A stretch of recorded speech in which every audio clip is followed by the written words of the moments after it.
HARK, we are here. It is time for yet another episode of the Regroup phase. We've got a late night episode for y'all. We just finished, not just technically as of recording. I had to spend a little bit of extra time because I was watching a pay-per-view on the side. I'm a big AEW fan. Dynasty was tonight. But also today in Kissimmee, Florida, we had our first official 5K event. Before you've heard about 1Ks, this is a 5K.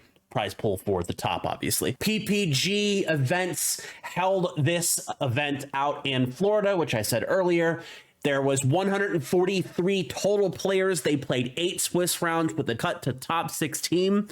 We're going to go through this as best we possibly can so that way we can get this information out to all of y'all. I've got the top 8 decks we're going to go over. I've got some information from some members of the Discord. So let's get right to this. Like I said, 143 players total. Brombe 84 over on the main Discord and the Covenant Discord managed to do a little bit of math for us going through the lists. There were a total of 40 Boba Fett decks, 22 Sabine, 15 Iden, 13 Vader, 12 Han, 12 Leia, 7 Krennic, 7 Palpatine, 5 Chirrut, 5 Luke, 4 Tarkin, 3 Chewbacca, 3 Grand Inquisitor, 1 Cassian, and 1 Grand Admiral Thrawn. No Heras, no IG-88s, and no Jyn Ersos. So pretty interesting spread there. Obviously, some of the best decks in the format are most represented. Boba, Sabine, Iden, Vader, even Han. Managed to get some really cool information out of that. Obviously, I wasn't expecting anybody to be playing Hera. The Thrawn deck surprised me, but that player went 1-5 and then dropped by the end of round 6. So not really a huge representation there, but good on everybody for showing up to this event that they were able to do. So 143 players is a lot of people. So especially for having to do 8 Swiss rounds. They were using best Coast Pairings, which I'm mostly familiar with when it comes to Age of Sigmar and the old world tournaments and then Warhammer 40K for Citadel, Miniatures, Games Workshop stuff. Into the top 16 here, we'll go over who was there, and then we'll go over the top 8 lists and how that shook out. Rebel Trader also on the main Discord managed to poke out what the top 16 representation was. We had 4 Boba command decks, 3 Sabine command decks, 1 Sabine cunning, 1 Vader command, 2 Vader vigilance, 1 Palpatine vigilance, 1 Luke command, 1 Krennic command, 1 Leia aggression, and 1 Han aggression. So looking over here at BCP, we'll showcase to you really quickly how the top 16 came out. Our first place player going into Top Cut, Richard Douglas, managed to pull out the 2-0 win against the Han aggression deck using Tarkintown on his own Sabine deck. Michael Carlock, also Sabine ECL, taking the 2-1 against John Tata, TD Tata over on the main Discord. That was a mirror match. Andrew Cox on his Boba Fett ECL managed to defeat Michael DiCostanzo. I'm sure that was wrong. I apologize. That person was on Leia Castro City. We had Daniel Alcala on Darth Vader Command, beating out Trent DePonte, our Krennic. We had Tyler Steenmeyer on Boba Fett ECL, beating out the Emperor Palpatine deck. That's actually an interesting result there. We had Philip Ritchie on Luke Echo Base, beat Randy Davis on Boba Fett Energy Conversion Lab. We had Frank Myers on Sabine Wren Chopper Base, our cunning build here, beat out Darth Vader Capital City George Hudson. And then a very familiar name to me, might be a familiar name to you if you play Flesh and Blood, Guy Cohen on Darth Vader Vigilance, taking a 2-0 win against Mike Gemme, everybody's favorite KTOD member, Bobby Sapphire, playing Boba Fett Energy Conversion Lab. So interesting top 16 result. We do have deck lists for all 16 people in top 8. Not all of them are the best. Some of them are pictures. Some of them are just images from the SWDB over here. So I will link to this in the description below. I will put this aside. But for right now, let's check out our top 8 pairings. You'll be able to see here exactly what we went through. But we've got Sabine Wren versus Sabine Wren, Boba Fett versus Vader, Boba Fett versus Luke, and Sabine Wren versus Darth Vader. Our winners being the Sabine Wren, obviously, in the mirror match, Boba Fett over Vader, Luke Skywalker over Boba Fett, and then Darth Vader over Sabine. So going through some of these decks, we've got Richard Douglas's Sabine command deck, running your average amount of cards. There's a couple of interesting decisions here. In the top 16, I believe most of the Sabine players were running 2 R2D2s, but we've got 3 Metal Ceremony, 3 Rebel Assault, 3 Spec Force Soldier, 3 Heroic Sacrifice. This usually fluctuates between 2 and 3. 2 R2D2, 3 Battlefield Marine, 3 Green Squadron A-Wing, 3 Sabine Wren, 3 Alliance X-Wings, 3 Fighters for Freedom, 3 Red 3s, 3 For a Cause I Believe In, 3 Fleet Lieutenant, 3 Wing Leader, 2 Bright Hope, 1 General Dodonna, 3 Steadfast Battalion, and a sideboard of 2 Wolf, 2 Consortium Star Vipers, 2 Disabling Fang Fighters, 1 more General Dodonna, 1 Zeb Aurelios, and 2 U-Wing reinforcements. The other Sabine decks do fluctuate a little bit, but it's mostly the same build between main and sideboard. One of the players was running 3 Dodonnas. That's pretty cool, actually. One player was not running any Fighters for Freedom in the main board. This deck actually choosing not to run Gorilla Pod at all, which is a very interesting decision. The idea behind R2D2 is apparently to smooth out the draws that you can have for your deck. When you're able to play that on round 1, pick up on your when played, and then on further when attacks. Also, it's another cheap card you can drop with U-Wing Fighter, and going up against those big control matchups, when you have larger amount of 1 cost units that you can play, the Spec Force Soldiers and the R2D2s, you can play more things per round, where your opponent's 1-for-1 removal isn't as effective. Our next top 8 deck here is Daniel Akala's Vader command deck, running 3 Death Star Stormtroopers, 1 Admiral Piet, 3 Seasoned Shore Troopers, 3 Force Chokes, 2 Snowtrooper Lieutenants, 3 Viper Probe Droids, 3 Super Laser Technicians, 3 Resupply, 3 Open Fire, 3 Cell Block Guard, 3 Interceptors, 3 Overwhelming Barrage, 3 Traitorous, 3 Ruthless Raiders, 3 Darth Vader, 3 Mainboard Reinforcement Walkers, very brave, 3 Emperor Palpatines, and 2 Mainboard Devastators, sideboard having 2 Piets, 3 Star Vipers, 3 Bombing Runs, and 2 Relentless for that control matchup, so you can knock out some of those events that your opponents are playing. This is your average, consistent Vader deck. The only real tech in here is the main board Reinforcement Walker and the Admiral Piet, hoping to hit that Piet off of Vader, so that way your next round, when it survives, if it does survive, you can get that ambush out with your Emperor Palpatine or your Devastator or even your Reinforcement Walker. Being able to ambush out a Reinforcement Walker and heal 6 for the when played and on attack is absolutely gigantic. That's such a huge swing in terms of power on your opponent's units and power and damage on your base, that this is a very interesting strategy, and I wouldn't be surprised if Iden command decks and Krennic command decks start picking up this strategy a little bit more. I know I've been on the receiving end of that, and you'll probably see that here in the next couple of weeks. Next, we have Tyler Steenmeyer on Boba Command. This is your average Boba Command deck. 3 Greedo, 3 Shoot First, 3 No Good to Me Dead, 3 Crafty Smugglers, 2 Surprise Strikes with 1 in the sideboard, 3 Viper Probe Droids, 3 Super Laser Technicians, 3 Star Vipers, 2 Resupply, which was very interesting to me, 3 Boba Fett's, 3 7th Fleet Defenders, 3 Waylays, 2 Cell Block Guards with 1 on the sideboard, 3 Overwhelming Barrage, 3 Steadfast Battalion, 3 Fett's Fire Spray, 2 Change of Hearts main board instead of sideboard, and 3 Darth Vaders with 2 Emperor's Legion, 3 Spark of Rebellions. We said the 1 Surprise Strike, 1 Cell Block Guard, 1 Rook, and 2 Bosks. Interesting choice to run Bosk in the sideboard instead of the main board.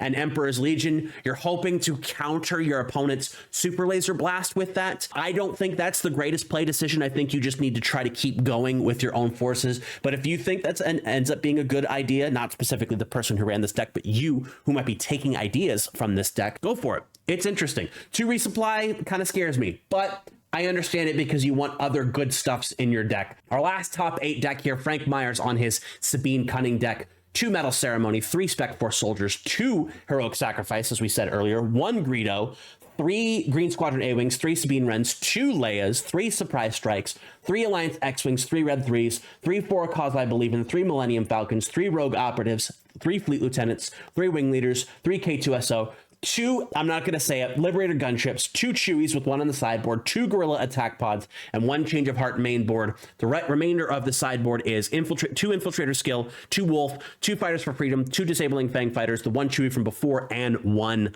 Lando. Lando is an interesting sideboard tech. You're using it so that way you can get back some of the cards that you need when you play it, especially if you just need to start throwing units on the board to survive those big control matchups. I think I understand the logic behind 2 Metal Ceremony, 2 Heroic Sacrifice, but I think if you're going to do any of these, you need either the 3 copies in the main board or just cut them all to the sideboard. I have run 2 Heroic Sacrifice in the main board, 1 in the sideboard before, but I ended up switching into 2 in the sideboard and none in the main board because you want to make sure you can shift things out that work appropriately based upon the matchups that you want. Because something like Metal Ceremony is not going to be worthwhile in something against a control matchup because your units are going to be controlled, so nothing's going to stay on the board long enough for you to be able to use something like Metal Ceremony, which is why you would side in Heroic Sacrifices, because you're going to lose your units anyway. You might as well get some extra benefit out of it. 1 Greedo is pretty interesting here. I think that was just a cheeky 1 cost 3 power to be able to do something to your opponent's board. It does reduce the effectiveness of For a Cause because you also have the 1 Change of Heart and the 3 Surprise Strikes. But there's some wiggle room here, especially if you start finagling with your sideboard in between games. So very interesting deck here from Frank. I see a lot of people are trying to run Sabine Cunning. I fully support it. I'm on Sabine Command myself, but if I could run anything else, say Sabine Vigilance, that would be a very interesting way of gameplay. So that's our top 8 cut. Let's head over to top 4. We have here Andrew Cox on Boba Fett versus Michael Carlock on Sabine Wren and Guy Cohen on Vader versus Philip Ritchie on Luke Skywalker. You can see Boba Fett beat Sabine and Vader beat Luke. So let's take a look at these other 2 decks. We have here Philip Ritchie on Luke Command with 3 Alliance Dispatchers. I saw him use this very well. It's a very interesting tech, especially in Luke, because you can put that shield on him right on that first round because you're paying 1 for the Dispatcher and then paying 1 for Luke's ability. 3 R2-D2s, same thing. 3 Restored Arcs, 2 Luke's Lightsabers, 3 Devotions. Apparently this put in a lot of work of being able to get that restore with the +1/+1s. Very interesting tech. I'm kind of excited about it. 3 Battlefield Marines, 2 Yodas, 1 Admiral Akbar, 3 Echo-based Defenders, 3 Resupplies, 3 Fleet Lieutenants, 3 Wing Leaders, 3 Kanan Jarrus, 1 Takedown, very risky.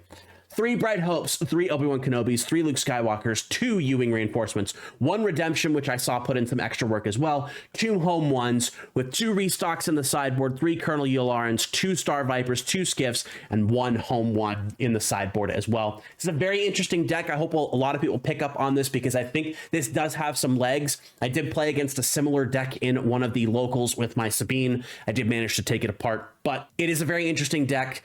However, the version that I fought against was actually not similar to this because it was running more of the attacks-based things with the forces with me. But this is what Philip decided on his competitive aspect of the deck. I like the Dispatchers. I like a lot of the choices in here. Not necessarily 1 takedown, but if that's what he felt was going to be necessary for him to win games, that's what he felt was necessary for him to win games. He did not, however, win this game. We have here Michael Carlock on Sabine Command. It's the same deck with some different choices in events. 1 main board Rebel Assault, 1 in the sideboard, 2 sideboard Bright Hopes, none main board, using 3 full General Dodanas in the main board, still using 2 of the R2-D2s, but 3 Rebel Pathfinders in the main board, 2 Zebs in the sideboard, 2 U-Wings, the 2 Bright Hopes, 3 Disabling Fang Fighters, and 1 Rebel Assault. I like this deck a lot because it really does reinforce that I need to make sure that if Iden's going to start blowing my stuff off the board, I can continuously get more units out until eventually you get super laser blasted. The really big thing here that I think is actually Carlock made it to this portion, but given that you could come up against the Darth Vader Vigilance or the Iden Aggression deck, you really do need that anti-heal tech because Vigilance will, the card, not necessarily the aspect, will absolutely screw you over by removing 5 health from the 5 damage from the base and making it so that you have to drag that game on longer and longer and longer. Andrew versus Guy in the finals. It's not listed here. I did manage to watch both of those. Andrew actually had a couple of play lines that I thought were going to win him the game, but Guy was able to answer with every answer that he needed to answer in order to be able to beat his opponent, and he managed to knock him out in that first game. The second game went very, very poorly for Andrew. His draws were bad, and it just ended up really punishing him for not necessarily not shuffling well, because obviously shuffling randomization is randomization, right? But he really got hit by the fact that he just wasn't drawing the cards he needed. There was one play line where if he had been able to keep a unit on the board, he might have been able to win that game to go to game 3. But again, Guy Cohen, he knows what's up. Removal, removal, removal, removal. So first off, we're going to cover Andrew's deck here. This is something I saw in another deck in top 16, 2 recruits. I don't get this. I like recruit as a card, but much like the other filter effects, including Mon Mothma, they end up not really giving you the power you need in order to be able to make sure that you're winning the games and keeping the tools that you need to continue to go. Because if you're spending one resource on recruit, it's actually pretty good off of the refresh from the leader side of Boba Fett, but you're hoping that you can kill something in order to be able to utilize this on your turns where you only have one left. And I think you probably just have room for running better cards in the main board. But 2 recruits, 3 Greedos, 2 shoot first, 2 no good to me deads, 3 crafty smugglers, 3 surprise strikes, 2 Viper pit droid, probe droids, 3 super laser technicians, 3 resupplies, 3 Boba Fetts, 3 7th fleet defenders, 3 waylays, 2 main board cunnings. He's paying 6 for this. 2 Gamorrean guards, 3 overwhelming barrage, 2 steadfast battalion, 3 Bosk, 3 Fett's fire spray, 3 Darth Vaders, 2 copies of the Emperor's Legion, 3 copies of Star Viper, 1 copy of Battalion, 2 copies of Reinforcement Walker, and 2 copies of Relentless in the sideboard for the control matchups. And unfortunately, those options did not actually help Andrew pull off the win, which is, you know, a lot of people are super happy that Boba didn't win, but, you know, it is one of those things that somebody's got to be the loser and somebody's got to be the winner. This is a very interesting deck type, running 3 resupplies, thankfully. The recruits, I don't think really did him any favors, but he did get to 2nd place, so maybe it did, and I'm just an idiot.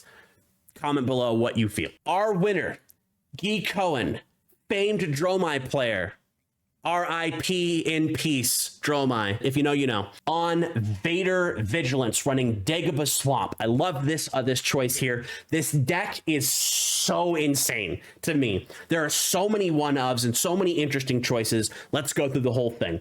3 Death Star Stormtroopers, 1 Force Lightning, 1 Restock, 3 Inferno Force, 3 Entrenched, 3 Force Choke, 2 Viper probe droid, 3 Power of the Dark Side, 3 Make an Opening, 3 Open Fire, 2 I Am Your Father, 3 Child Sim, 3 Vigilance, 3 System Patrol Craft, 3 Takedown, 1 Imperial Interceptor, 2 Vanquish, 3 Super Laser Blast, 2 Emperor Palpatines, 3 Avengers, 3 Repair, 2 Devotion, 2 Vader's Lightsaber, 1 Search Your Feeling, 1 Bombing Run, and 1 Force Surrender in the side deck. This deck is very interesting.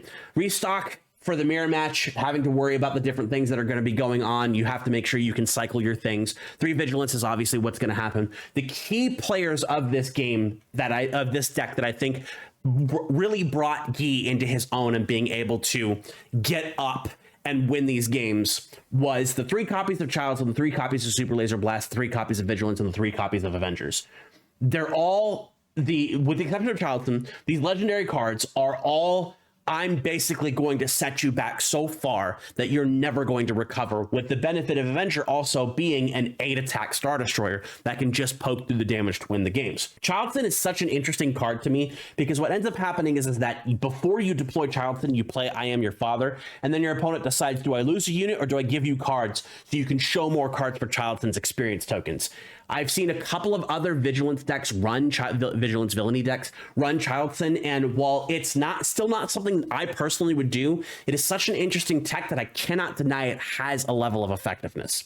Not running 3 Force Lightning is very interesting to me, or at least 2. Hoping you could pull that 1 copy out of your deck is a very interesting choice, but it did end up working for Guy, obviously, because he won the tournament, but because he was able to use it at the points in time where it really did benefit. I watched him blow up Fett's Fire Spray and a couple of other really powerful and important units the opponent had, which basically secured him the victory line of being able to eventually win those games. Throwing down Entrenched and just keeping your opponent's units controlled and being able to do that until you can hit that Super Laser Blast and then throw out your Vader and start winning the game that way is a very interesting line for this. And I think that this deck is actually going to go up.